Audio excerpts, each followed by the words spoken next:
ಅತ್ಯಂತ ವಿರೋಧ ಪಕ್ಷದ ಸ್ಥಾನ ಹೊಂದಿದಂಥವ್ರು ನಾವು. ಓಕೆ, 3 ಜನ ಏನು ಕೂತೀವಲ್ಲ ಅವ್ರು ಇನ್ನೂ ಸ್ವಲ್ಪ ಆ ಕಡೆ ಅಡ್ಜಸ್ಟ್ ಇರ್ಬೋದು. ನಾನಂತರ ಪೂರ್ತಿ 100% ನಾನ್ ಅಡ್ಜಸ್ಟ್ಮೆಂಟು. ಇವತ್ತು ಅಧ್ಯಕ್ಷರೇ, ನಾನು ತಾವು ಏನು ಇವತ್ತು ಏನೋ ಉಚ್ಚಾಟಿತ, ಎಲ್ಲರೂ ಉಚ್ಚಾಟಿತ ಅದವ್ರಿ, ಪ್ರಧಾನಮಂತ್ರಿಗಳು ಉಚ್ಚಾಟಿತರಾಗ್ಯಾರ. ಅಲ್ಲ, ನಿಮ್ಗೆ ಬಹಳ ಹೀನಾಯವಾಗಿ ಬಹಳ ಯಾಕೆ ಉಚ್ಚಾಟನೆ ಮಾಡಿದ್ದಾರೆ? ಏನ್ ಹೀನಾಯ ಇಲ್ಲ. ಆಯ್ತು, 1 ನಿಮಿಷ ಮುಗೀತು, ಟೈಮ್ ಮುಗೀತಾ ಬಂತು ನಿಮ್ದು. ಈ ತರ ಮಾಡಬಾರ್ದಿತ್ತು ಬಿಜೆಪಿಯವರು ಈ ಮಟ್ಟಕ್ಕೆ. ನಿಮ್ಮ ನೀವು ಮಾತಾಡಿ. ಅಲ್ಲ, ನಿಮ್ಮ ಅನುಕಂಪ ಬೇಕಾಗಿಲ್ಲ.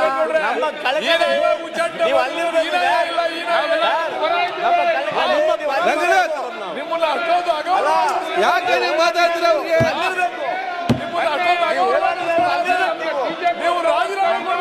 ನೀವು ಮಾತಾಡಿವ್ರೆ, ನೋಡ್ತೀರಿ, ನೀವು ಮಾತಾಡಿ. ನಮ್ಮ ವಾಲ್ಮೀಕಿ ಜನಾಂಗದ ರಾಜಣ್ಣ ಅವರಿಗೆ ಮೋಸ ಮಾಡಿದ್ದೀರಪ್ಪ. ಅಧ್ಯಕ್ಷರ, ಈ ಸದನದಲ್ಲಿ ಒಬ್ಬ ವಾಲ್ಮೀಕಿ ಜನಾಂಗದ ನೇರ ನುಡಿಯ ಮನುಷ್ಯ ರಾಜಣ್ಣ ಅವ್ರಿಗೆ ಆದಂತ ಅಪಮಾನ ನಮಗೇನಾಗಿಲ್ಲ. ಅಲ್ಲ, ನಿಮ್ಗೆ ಮಾಡಿರೋದು ಅಪಮಾನ ಬಿಟ್ರೆ ಉಚ್ಚಾಟನೆ ಮಾಡಿದ್ದೀರಿ.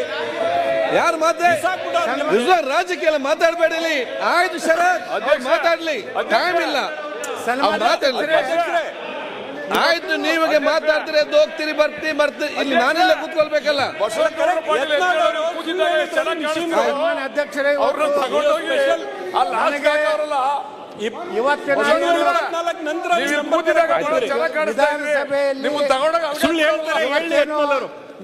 ಚರ್ಚೆಗೆ ಈ ಅಭಿವೃದ್ಧಿ ದೃಷ್ಟಿಯಿಂದ, ಕರ್ನಾಟಕದ ಅಭಿವೃದ್ಧಿ ದೃಷ್ಟಿಯಿಂದ ಚರ್ಚೆ ಮಾಡಲಿಕ್ಕೆ ಅವಕಾಶ ಕೊಟ್ಟಿದ್ದಕ್ಕೆ ತಮಗೆ ಧನ್ಯವಾದಗಳು. ಅಧ್ಯಕ್ಷರೇ, ಈಗ ಸಾಕಷ್ಟು ಈ ಅನುದಾನ ಬಗ್ಗೆ ಚರ್ಚೆ ನಡೀತಾ ಇದೆ. ಆಡಳಿತ ಪಕ್ಷದವರಿಗೆ ಹೆಚ್ಚು ಕೊಟ್ಟಿದ್ದಾರೆ, ನಮಗೆ ಕಡಿಮೆ ಕೊಟ್ಟಿದ್ದಾರೆ ಅಂತೇಳಿ. ನನ್ನ ಅನುಭವದ ಪ್ರಕಾರ ಈ ರಾಜ್ಯದಲ್ಲಿ ಯಾವ ಮುಖ್ಯಮಂತ್ರಿಗಳು, ಯಾವ ಆಡಳಿತ ಪಕ್ಷದವರು ಎಲ್ಲರಿಗೆ ಸಮಾನವಾಗಿ ಕೊಟ್ಟಂಥ ಉದಾಹರಣೆ ಒಂದೂ ಇರಲ್ಲ. ಇದನ್ನು ಯಾಕೆ ಹೇಳ್ತಾ ಇದ್ದೇನೆ ಅಂದರೆ, ನಮ್ಮ ಸರ್ಕಾರ ಇದ್ದಾಗೂ ಹಂಗೆ ಮಾಡಿದ್ದಾರೆ. ಆದರೆ ನಾನು BJPಯವರು ಮಾಡಿದ್ದಾರೆ, ಅದಕ್ಕೆ ನಾವು ಹಿಂಗೆ ಮಾಡ್ತೀವೋ ಅಂತ ನಿಮ್ಮ ನಿಲುವನ್ನು ನಾನು ತೀವ್ರವಾಗಿ ಖಂಡಿಸುತ್ತೇನೆ. ಯಾಕಂದರೆ ಒಬ್ಬ ರಾಜ್ಯದ ಮುಖ್ಯಮಂತ್ರಿಗಳು, ಅಧ್ಯಕ್ಷರೇ, ಇವತ್ತು ನಾನು ನನ್ನ ಮತಕ್ಷೇತ್ರದ ಫುಟ್ಪಾತ್ ಬಗ್ಗೆ ಮಾತಾಡೋದಿಲ್ಲ, ರಸ್ತೆ ಬಗ್ಗೆ ಮಾತಾಡೋದಿಲ್ಲ. ಏನೋ ಅತಿ ಪ್ರವಾಹ ಯಾವಾಗಲೂ ಯಾವ ಸರ್ಕಾರ ಇದ್ದರೂ ಬದ್ದೈತೆ, ಬರಗಾಲ ಯಾವಾಗಲೂ ಬಿದ್ದದ. ಆಯಾ ಕಾಲದಿದ್ದ ಸರ್ಕಾರ ಎಷ್ಟು ಕೆಲಸ ಮಾಡ್ಯಾರ ಅನ್ನೋದು ರಾಜ್ಯ ಜನರಿಗೆ ಗೊತ್ತಿದೆ. ಆದರೆ ನಮ್ಮ ಮೂಲ ಸಮಸ್ಯೆ ಏನಂದ್ರೆ ಅಧ್ಯಕ್ಷರೇ, ಇವತ್ತು ಕೃಷ್ಣಾ ನೀರಾವರಿ ಯೋಜನೆ, ನಾವೇನಾದ್ರು ಉತ್ತರ ಕರ್ನಾಟಕದವ್ರು ಅಭಿವೃದ್ಧಿ ಆಗಬೇಕಾದ್ರೆ, ನಮಗೂ ದಕ್ಷಿಣ ಭಾಗದ ಕರ್ನಾಟಕದ ಜನರಂಗೆ ಉತ್ತರ ಕರ್ನಾಟಕದ ಜನರು ನೆಮ್ಮದಿಯಿಂದಿರಬೇಕಾದ್ರೆ, ಅವರು ಸ್ವಾವಲಂಬಿಗಳಾಗಬೇಕಾದ್ರೆ, ಇವತ್ತು ಕೃಷ್ಣಾ ಯೋಜನೆಗಳೇನದಾವೆ, ಕೃಷ್ಣಾ ಕಣಿವೆ ಯೋಜನೆಗಳು, ಇದು ಭಾಳ ಪ್ರಮುಖವಾದಂಥ ಅಧ್ಯಕ್ಷರೇ. ಇವತ್ತು 1964ರಲ್ಲಿ ದಿವಂಗತ ಲಾಲ್ ಬಹದ್ದೂರ್ ಶಾಸ್ತ್ರಿ ಶಿಲಾನ್ಯಾಸ ಮಾಡಿದ್ರು. ಸ್ಟೇಜ್ 1 ಸ್ಟೇಜ್ ಸ್ಕೀಮ್ ಮುಗಿಲಿಕ್ಕೆ 45 ವರ್ಷ ಬೇಕಾಯಿತು. ಈ ಒಂದು ತುಲಾಭಾರ ಮಾಡಿದ್ದಕ್ಕೇನು ಉಪಕಾರ ನಮಗೇನು ಆಗಲಿಲ್ಲ. ಶ್ರೀಮತಿ ಇಂದಿರಾ ಗಾಂಧಿಯವ್ರನ್ನ ತುಲಾಭಾರ ಮಾಡಿದ್ವಿ, ನಿಜಲಿಂಗಪ್ಪನವ್ರು ತುಲಾಭಾರ ಮಾಡಿದ್ವಿ. ಆದರೆ ಅದರಿಂದ ಬರೀ ಭಾಷಣ ಕೇಳೋದಾಯಿತು, ನಾವು ಹೇಳೋದಾಯಿತು. ಆದರೆ ಅಧ್ಯಕ್ಷರೇ, ಕಾವೇರಿ ಅದು ನಮ್ಮ ನದಿನೇ. ಕಾವೇರಿಯಿಂದ ಕೇವಲ ಕರ್ನಾಟಕ 23% ಭಾಗಕ್ಕೆ ಇವತ್ತು ನೀರಾವರಿ ಸಿಗ್ತದೆ. ಆದರೆ ಕೃಷ್ಣ ಏನಿದಾಳಲ್ಲ, ಕರ್ನಾಟಕದ 72% ಭಾಗಕ್ಕೆ ನೀರು ಕೊಡುವಂಥ ಕೃಷ್ಣಾ ನದಿಯ ನೀರನ್ನು ಇವತ್ತು ನಾವು ಸದ್ಬಳಕೆಯನ್ನು ಮಾಡ್ಕೋತಾ ಇಲ್ಲ. ನಾವು ಭಾಳ ನೋವು ಇದ್ದಿದ್ದು ಅಧ್ಯಕ್ಷರೇ. ಇವತ್ತು ಕೃಷ್ಣಾ ಮೇಲ್ದಂಡೆ ಯೋಜನೆ ಸುಮಾರು 1,480 ಕಿಲೋಮೀಟರ್ ಏನು ಮಹಾರಾಷ್ಟ್ರದಿಂದ ಆಂಧ್ರವರೆಗೇನು ಹೋಗ್ತದಲ್ಲ ಅಧ್ಯಕ್ಷರೇ, ಅದರಲ್ಲಿ 480 ಕಿಲೋಮೀಟ್ರ್ ಕರ್ನಾಟಕದ ಹರಿದು ಹೋಗ್ತದೆ. ಇವತ್ತು ನಮಗೆ ಬಂದಂಥದ್ದು 519.6. ಅದರ ಒಂದು ವ್ಯವಸ್ಥೆಯಲ್ಲಿ ಇವತ್ತು ನಮಗೆ ಇನ್ನೂ 524.25 ಆಗಬೇಕಾಗಿದೆ ಅಧ್ಯಕ್ಷರೇ. ಇದು ಆಯ್ತಂದರೆ ಒಟ್ಟು ಯೋಜನೆ ಹಂತ 1ರಲ್ಲಿ ಅಧ್ಯಕ್ಷರೇ 119 TMC ನೀರು ಯೋಜನೆ, ಅದರಲ್ಲಿ 4,25,000 ಹೆಕ್ಟರ್. ಹಂತ 2ರಲ್ಲಿ 54 TMC ನೀರನ್ನು ಬಳಕೆ ಮಾಡಿಕೊಂಡ್ರೆ ಒಟ್ಟು ಅದರಲ್ಲಿ 1,97,000 ಹೆಕ್ಟರ್. ಅಂದರೆ ಅಧ್ಯಕ್ಷರೇ ಹೆಚ್ಚು ಕಡಿಮೆ 6,22,120 ಹೆಕ್ಟರ್.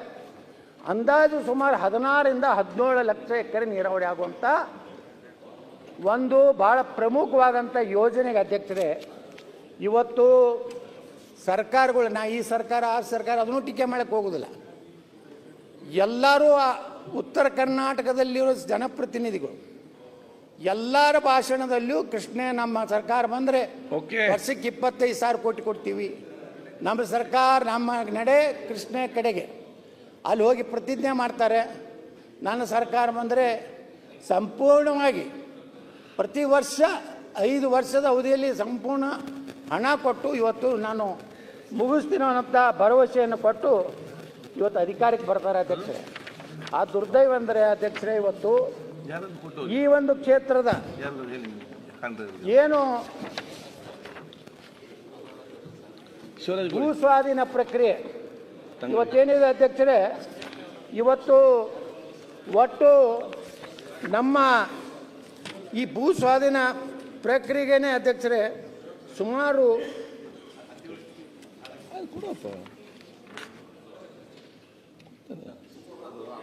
ಎಕರೆ 1,33,867 ಎಕರೆ ಭೂ ಸ್ವಾಧೀನ ಆಗಬೇಕಾಗಿದೆ ಅಧ್ಯಕ್ಷರೇ.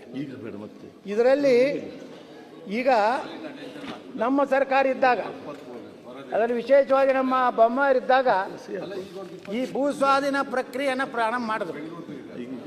ಆದರೆ ದುರ್ದೈವಂದ್ರ ಅವತ್ತು ನಾವು ವಿರೋಧ ಪಕ್ಷ ನಮ್ಮ ಸರ್ಕಾರ ಬಂದರೆ ರೈತರಿಗೆ ನಾವು ಒಂದು ಎಕರೆಗೆ 40 ಲಕ್ಷ ರೂಪಾಯಿ ನೀರಾವರಿಗೆ, ಕುಸ್ಕಿ ಜಮೀನಿಗೆ 25ರಿಂದ 30 ಲಕ್ಷ ರೂಪಾಯಿ ಕೊಡ್ತೀವಿ ಅಂತ ಹೇಳಿಕೆಗಳನ್ನು ಕೊಟ್ಟು ಈ ರಾಜ್ಯದ ಜನರ ಒಂದು ಏನು ಹಾದಿಯನ್ನು ತಪ್ಪಿಸಿ ಇವತ್ತು ನೋಡ್ರಿ ಅಧ್ಯಕ್ಷರೇ, ಇದೇ ಮುಖ್ಯಮಂತ್ರಿಗಳು ಬೆಳಗಾವಿಯಲ್ಲಿ ನಮ್ಮ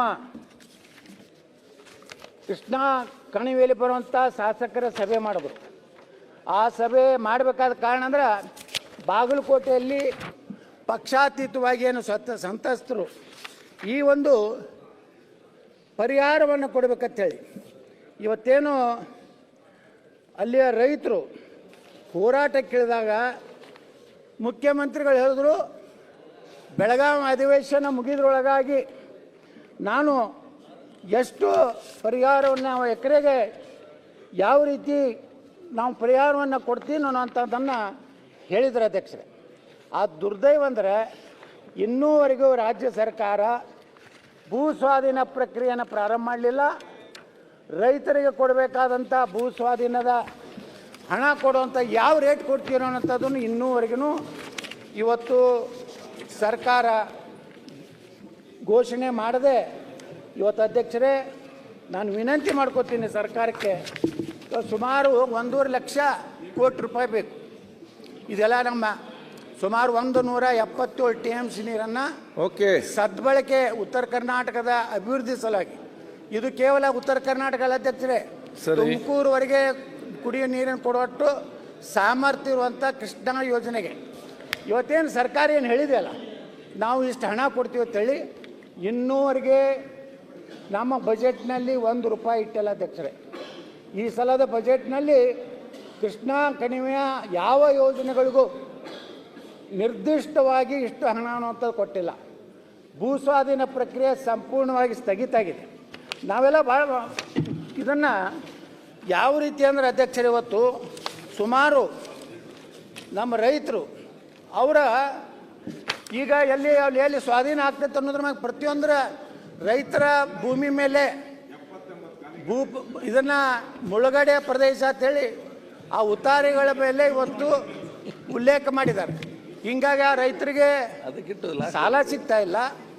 ರೈತರು ಮತ್ತೊಂದು ಕಡೆ ಜಮೀನು ತಗೊಂಡು ಅವ್ರು ಹೊಸ ಜೀವನ ಪ್ರಾರಂಭ ಮಾಡಬೇಕಂದ್ರೆ ಆ ರೈತರಿಗೆ ಯಾವುದೇ ರೀತಿಯ ಇವತ್ತು ಸರ್ಕಾರದ ನಿರ್ದಿಷ್ಟವಾದಂಥ ಉತ್ತರ ಇವತ್ತು ಸಿಗ್ತಾ ಇಲ್ಲ ಅಧ್ಯಕ್ಷರೇ. ಇದರಿಂದ ಅಧ್ಯಕ್ಷರೇ, ನಮ್ಮ ಉತ್ತರ ಕರ್ನಾಟಕದ ಏನು ನೀರಾವರಿ ಯೋಜನೆಗಳಿದಾವೆ ಅದರ ಒಂದು ಉದ್ದೇಶ ಇವತ್ತೇನಾದರೂ ಸರ್ಕಾರಕ್ಕೆ ನಿಜವಾಗಿ ಕಳಕಳಿದ್ರೆ, ದುರ್ದೈವ ಅಂದರೆ ನಮ್ಮ ರಾಜ್ಯದಲ್ಲಿ ಏನಾಗಿಬಿಟ್ಟಿದೆ ಅಧ್ಯಕ್ಷರೇ, ಉತ್ತರ ಕರ್ನಾಟಕದ ಶಾಸಕರು ಇದರ ಬಗ್ಗೆ ಯಾರು ಆಡಳಿತದಲ್ಲಿದ್ದಾಗ ಬೇರೆ ಮಾತಾಡ್ತಾರೆ, ವಿರೋಧ ಪಕ್ಷದಲ್ಲಿದ್ದಾಗ ಬೇರೆ ಮಾತಾಡ್ತಾರೆ. ಇದರಿಂದ ಇವತ್ತು ಸಂಪೂರ್ಣವಾಗಿ ಉತ್ತರ ಕನ್ನಡ ಇವತ್ತು ನೋಡಿ ಇಲ್ಲ ಅಧ್ಯಕ್ಷ, ನಾನು ಜನರಲ್ ಎಲ್ಲಾನು ವಿಷಯ ತೊಗೊಂಡು ಮಾತಾಡ್ತೇನೆ. ಸ್ಪೆಸಿಫಿಕ್ ಆಗಿ ನಾನು ವಿಧಾನಸಭೆದು ಏನೂ ಹೇಳುವುದಿಲ್ಲ. ಯಾಕಂದ್ರೆ ನಾನು ವಿಧಾನಸಭೆಯಲ್ಲಿ ಅಂತ ಮೂಲಭೂತ ನನ್ನ ಮಾತಾಡಬೇಡಿ. ಕೃಷ್ಣಾ ಯೋಜನೆಯನ್ನ ಸರ್ಕಾರದ ನೀತಿ ಏನು, ಸರ್ಕಾರ ಇವತ್ತು ಯಾವ ಇದರಲ್ಲಿ ಈ ಒಂದು ನೀವೆಲ್ಲ ಅರ್ಜೆಂಟ್ ಅಲ್ಲಿ ಕೈ ಎತ್ತುವ ಪರಿಸ್ಥಿತಿಯಲ್ಲಿ ಮಾತಾಡಿ ಹೋಗ್ಲಿಕ್ಕೆ ಅರ್ಜೆಂಟ್ ಅಲ್ಲಿ ಇವತ್ತೇನಾಗಿದೆ, ಮೊದಲ ಹಂತದ್ದೇ ಇವತ್ತು ನೀವು ಹೇಳಿದ್ದಕ್ಕೆ ಊಟಕ್ಕೆ ಹೋಗಿಲ್ಲ ನಾವು. ಇವತ್ತು ಮೊದಲ ಹಂತದ ಯೋಜನೆನೇ 45 ವರ್ಷ ತಗೊಂಡಿದೆ. ಇನ್ನು 3ನೇ ಹಂತ 4ನೇ ಹಂತ ಇವಕ್ಕೆ ಇವರ ಲೆಕ್ಕಾಚಾರ ನೋಡಿದ್ರೆ ಲಕ್ಷ ಕೋಟಿ ರೂಪಾಯಿ ಏನಿದೆ, ನೀವು ಹೆಂಗೆ ಗ್ಯಾರಂಟಿ ಅಂತ ಹೇಳಿ ತಗೊಂಡ್ ಬಂದಿರಲ್ಲ, ಹಂಗ ಕರ್ನಾಟಕ ಸರ್ಕಾರ 1 ಲಕ್ಷ ಕೋಟಿ ರೂಪಾಯಿ ಸಾಲ ಮಾಡಿ ಆದ್ರೂ ಉತ್ತರ ಕರ್ನಾಟಕದ ನೀರಾವರಿ ಯೋಜನೆ ಮುಗಿಸ್ಬೇಕು. ಮತ್ತೇನು ರೈತರಿಗೆ ಇವತ್ತೇನು ಭೂ ಪರಿಹಾರಕ್ಕೆ ನಾವು ಎಟ್ಟು ಕೊಡ್ತೀವಿ ಅನ್ನೋಂಥದ್ದು ಸರ್ಕಾರ ಇವತ್ತು ಅದನ್ನ ಮಾನ್ಯ ಮುಖ್ಯಮಂತ್ರಿಗಳು ತಮ್ಮ ಉತ್ತರ ಕೊಡುವ ಕಾಲದಲ್ಲಿ ಕೃಷ್ಣಾ ಕಣಿವೆಯ ರೈತರಿಗೆ ಇವತ್ತೇನು ಸುಮಾರು 1,33,000 ಎಕರೆಯನ್ನು ಇವತ್ತು ನೀರಾವರಿಗೆ ನಮ್ಮ ಯೋಜನೆಗೇನು ಭೂ ಸ್ವಾಧೀನ ಮಾಡ್ತಾ ಇದ್ದಾರೆ. ಸ್ಪಷ್ಟವಾದಂತ ಕೊಡಬೇಕನ್ನುವಂತ ವಿನಂತಿ ಮಾಡಿಕೊಂಡು ಅಧ್ಯಕ್ಷರೇ, ಇವತ್ತು ಈ ಉತ್ತರ ಕರ್ನಾಟಕ ಕೃಷ್ಣಾ ಕಣಿವೆಯ ಸಲುವಾಗಿ ಒಂದು ವಿಶೇಷವಾದಂಥ ಅಧಿವೇಶನ ಕರೆದು ಕನಿಷ್ಠ ಇದ್ರ ಮೇಲೆ ಬೆಳಕು ಚೆಲ್ಲುವಂತ ಕೆಲಸ ಸರ್ಕಾರ ತಾವು ವಿಶೇಷವಾಗಿ ಮುತುವರ್ಜಿ ಮಾಡ್ಬೇಕಂತೇಳಿ ವಿನಂತಿ ಮಾಡಿ ನಾನು 2 ಮಾತು ಮುಗಿಸ್ತಾ ಇದ್ದೆ. ಕೊಡ್ತೇನೆ ಸಭಾಧ್ಯಕ್ಷರೇ, ಕೊಡ್ತೇನೆ. ನೋಡಿ, ಸುರೇಶ್ ಅವರು ಮಾತಾಡಿದ್ರು, ಕೃಷ್ಣಪ್ಪ ಅವರು ಮಾತಾಡಿದ್ರು, ಕೊಡ್ತೇನೆ ನಿಮ್ಗೆಲ್ಲರಿಗೂ ಕೂಡ. ಜನಸಂಖ್ಯೆ ಸದಸ್ಯ ಅನುಗ ಕೊಡ್ತೇನೆ, ಕೂತ್ಕೊಳ್ಳಿ. ಊಟ ಆದ ತಕ್ಷಣ ಬಂದು ಸಭಾಧ್ಯಕ್ಷರೇ, ಬೆಳಗ್ಗೆಯಿಂದ ಬೆಂಗಳೂರು ಬಗ್ಗೆ, ಟನಲ್ ಬಗ್ಗೆ, ಎಲ್ಲ ವಿಷಯಗಳ ಬಗ್ಗೆನೂ ಚರ್ಚೆ ನಡೆದಿದೆ ಸಭಾಧ್ಯಕ್ಷರೇ. ಕೊಡುವ ಗಡಿಬಿಡಿ ಮಾಡಬೇಡಿ. ಬಹಳ ಪ್ರಮುಖವಾಗಿ ಬೆಂಗಳೂರು ಇವತ್ತು ಇಡೀ ರಾಜ್ಯಕ್ಕೆ ಸಂಪನ್ಮೂಲ ಕೊಡ್ತಾ ಇರೋಂಥ ಒಂದು ಬೆಂಗಳೂರು ನಗರ. ಇವತ್ತು ಬೆಂಗಳೂರು ನಗರಕ್ಕೇನೆ ಕಷ್ಟದ ಪರಿಸ್ಥಿತಿ ಬಂದಿದೆ. ಇತಿಹಾಸದಲ್ಲಿ ನಾನು ಒಂದು 40 ವರ್ಷದಿಂದ MG ರೋಡಲ್ಲಿ ಓಡಾಡ್ತಾ ಇದ್ದೀನಿ ಸಭಾಧ್ಯಕ್ಷ. ನಾನು MG ರೋಡಲ್ಲಿ ಗುಂಡಿ ನೋಡಿರಲಿಲ್ಲ ಸಭಾಧ್ಯಕ್ಷ. ಫಸ್ಟ್ ಟೈಮ್ MG ರೋಡಲ್ಲಿ ಗುಂಡಿ ನೋಡಿದ್ದೀನಿ. ಸರಿಪಡಿಸುವ ಮಾಡಿಸ್ಕೊಡಿ ಸಭಾಧ್ಯಕ್ಷ. ತಾವು ಹೇಳಿದ್ಮೇಲೆ ನಂಗೆ ನಂಬಿಕೆ ಇದೆ ಸಭಾಧ್ಯಕ್ಷ. ಇದನ್ನ ಬಿಟ್ಟು ಟನಲ್ ಬಗ್ಗೆ ಮಾತಾಡಿದ್ದಾರೆ ಸಭಾಧ್ಯಕ್ಷ. ಬಹುಶಃ ವಿಶ್ವೇಶ್ವರಯ್ಯ ಅವರು ಇವತ್ತು ಇರಬೇಕಾಯ್ತು ಸಭಾಧ್ಯಕ್ಷ. ತುಂಬ ಚೆನ್ನಾಗಿರೋದು. ಯಾತಕ್ಕೆ ಅಂದರೆ ಮೆಟ್ರೋ ಎಲ್ಲಿ ಹೋಗಿದೆ, ಮೆಟ್ರೋ ಪಿಲ್ಲರ್ ಎಲ್ಲಿದೆ, ಆ ಪಿಲ್ಲರ್ ಕೆಳಗಡೆ ಪೈಲು 60 ಫೀಟ್ ಇದೆ ಸಭಾಧ್ಯಕ್ಷರೇ. ಆ 60 ಅಡಿ ಕೆಳಗಡೆ ಟನಲ್ ಹೋಗ್ತಾ ಇದೆ ಸಭಾಧ್ಯಕ್ಷರೇ. ಬಹುಶಃ ಪ್ರಪಂಚದಲ್ಲಿ ಯಾರೂ ಈ ಆಲೋಚನೆ ಮಾಡಿಲ್ಲ ಸಭಾಧ್ಯಕ್ಷರೇ. ಫಸ್ಟ್ ಟೈಮ್ ನಾವೇ ಮಾಡಿರೋಂಥದ್ದು. ಯಾಕಂದರೆ ರಸ್ತೆ ಇರೋದು ಒಂದು 60 ಅಡಿ 40 ಅಡಿ ಇದೆ. ಟನಲ್ 24 ಮೀಟರ್ ಇದೆ ಸಭಾಧ್ಯಕ್ಷ. ಭಾಳ ಒಳ್ಳೆ ಕಾನ್ಸೆಪ್ಟು ಇದು. ಜನರಿಗೆ ಒಳ್ಳೇದಾಗಲಿ.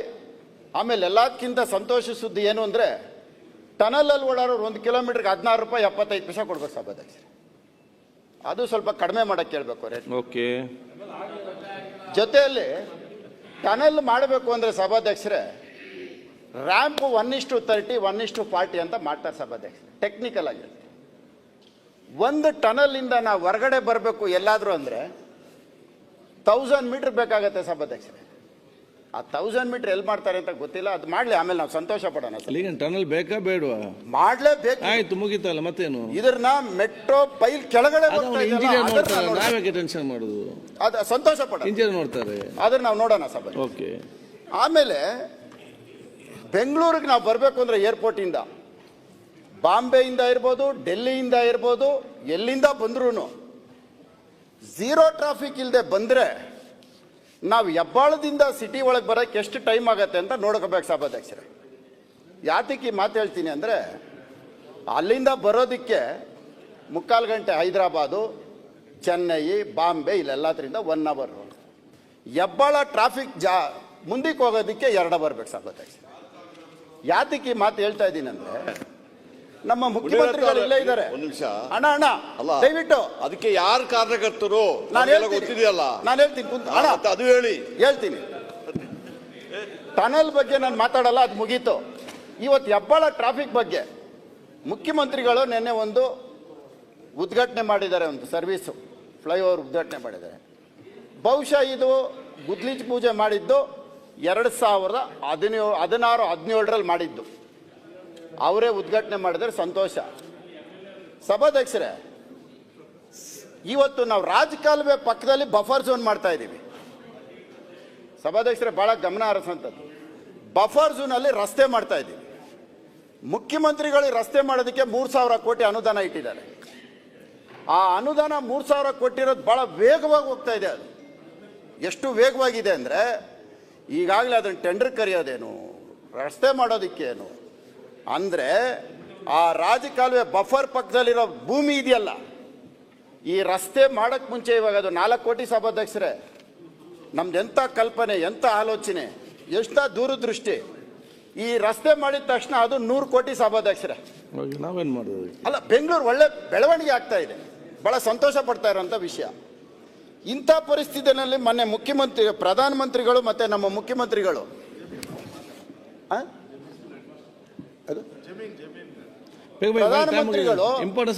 ಮತ್ತೆ ನಮ್ಮ ಮುಖ್ಯಮಂತ್ರಿಗಳು ಮೆಟ್ರೋ ಫೇಸ್ 3 ಓಪನ್ ಮಾಡಿದ್ರು, ಗುದ್ಲಿ ಪೂಜೆ ಮಾಡಿದ್ರು, ಬಹಳ ಸಂತೋಷ. ಅದರಲ್ಲಿ ಮುಖ್ಯಮಂತ್ರಿಗಳು ಮತ್ತೆ ಉಪಮುಖ್ಯಮಂತ್ರಿಗಳು ಒಂದು ಸ್ಟೇಟ್ಮೆಂಟ್ ಮಾಡ್ತಾರೆ. ನಮ್ಮ ರಾಜ್ಯ ಸರ್ಕಾರದ ಅನುದಾನ 85%, ಕೇಂದ್ರ ಸರ್ಕಾರದ್ದು 15% ಅಂತ ಹೇಳ್ತಾರೆ ಸಭಾಧ್ಯಕ್ಷರೇ. 15% ಅಂತ ಹೇಳ್ತಾರೆ ಸಭಾಧ್ಯಕ್ಷರೇ. ಫೇಸ್ 3 ಮೆಟ್ರೋ ಸುಮಾರು 30-31 ಸ್ಟೇಷನಲ್ಲಿ 27-28 ಸ್ಟೇಷನ್ ರಾಜರಾಜೇಶ್ವರಿ ಅಸೆಂಬ್ಲಿ ಕಾನ್ಸ್ಟಿಟ್ಯೂನ್ಸಿಯಲ್ಲೇ ಬರುತ್ತೆ, ತಮಗೆ ಗೊತ್ತಿರಲಿ.